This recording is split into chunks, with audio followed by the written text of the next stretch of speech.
C'est un plaisir de vous avoir avec nous dans cette nouvelle édition de Gatingo. Madame, Monsieur, bonjour et bienvenue. Des précisions ont été données sur les attaques terroristes simultanées menées ce week-end dans plusieurs localités du Burkina Faso. Invité ce 26 février 2024 sur le plateau de la télévision nationale, Mahmoudou Sana, le ministre délégué en charge de la sécurité, a laissé entendre que ces attaques coordonnées ont été repoussées grâce aux forces combattantes burkinabé appuyé par les vecteurs aériens qui ont infligé d'énormes pertes humaines et matérielles aux terroristes.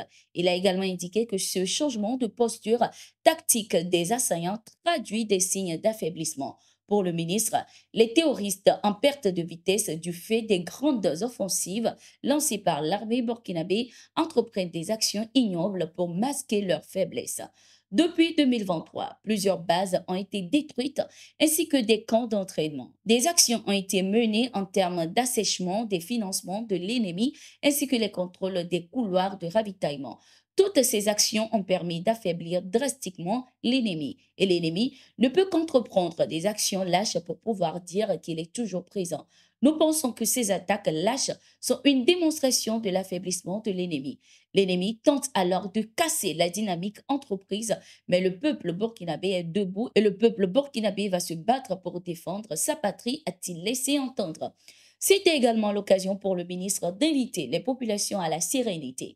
Le gouvernement a pris des mesures pour renforcer les positions toujours tenues par les forces combattantes burkinabées. L'état-major général des forces armées a affirmé de son côté que des pilotes de chasse sont désormais prêts à lancer des offensives et contre-offensives aériennes contre les groupes armés terroristes qui écument le territoire. Cette vague de pilotes de chasse vient donc renforcer la capacité opérationnelle des forces combattantes engagées dans la reconquête et la sécurisation du territoire national.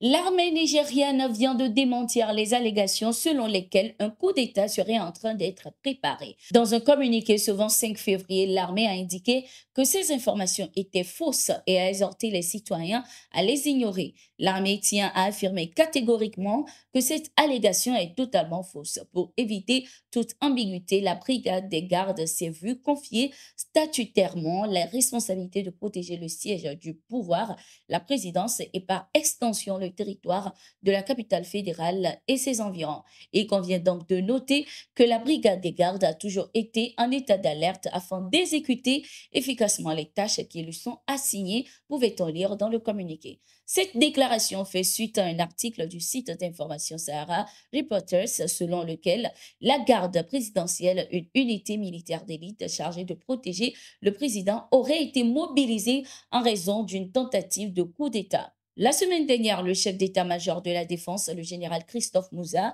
a averti les personnes appelant à un coup d'État de cesser cette pratique, affirmant que l'armée continuera à protéger la démocratie au Nigeria. Au Sénégal, à l'ouverture du dialogue national démarré ce 26 février, le président sénégalais Macky Sall a annoncé un projet de loi d'amnistie générale pour les faits liés aux troubles connus par son pays depuis 2021. Ceci, selon lui, dans le but de pacifier l'espace politique et de raffermir davantage la cohésion nationale. Dans un esprit de réconciliation nationale, je saisirai l'Assemblée nationale dès ce mercredi en conseil des ministres d'un projet de loi d'amnistie générale sur les faits se rapportant aux manifestations politiques survenues en 2021 et 2024, a-t-il indiqué.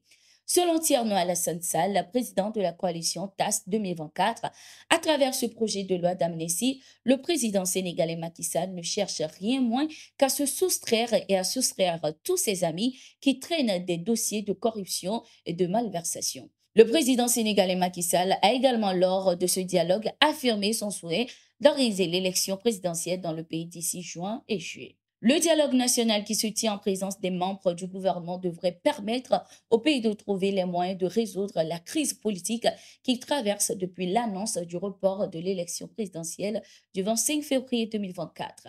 Les chefs religieux, représentants de syndicats et d'organisations de la société civile et des candidats recalés ont également répondu à cet appel.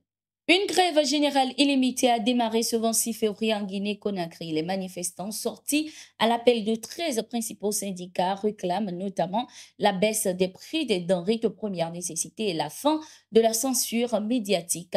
Dans certaines localités de Conakry, des affrontements ont opposé les forces de sécurité à des manifestants faisant 2 morts.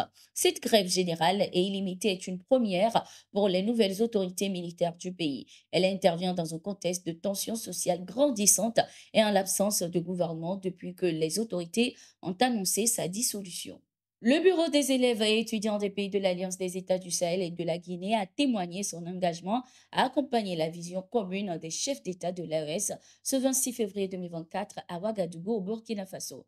Nous, en tant que jeunes, devons accompagner nos dirigeants dans cette nouvelle mission car ils œuvrent et continuent de travailler pour la libération politique et économique de notre pays.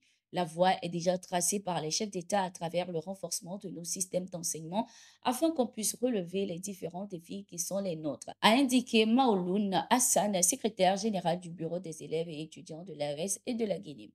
Le ministre des Affaires étrangères et de la coopération, Jean-Marie Karamoko Traoré, a de se faire rassurer cette délégation du soutien de son département pour la bonne marche de cette initiative. Il a également rappelé les valeurs qu'ils doivent prioriser afin de constituer une bonne relève en priorisant la vision de l'AES. Nous sommes arrivés à la fin de cette édition de Gatigo. Merci d'être resté avec nous. Nous sommes en continu sur nos différentes plateformes et sur notre site d'information, le www.toafrica.com.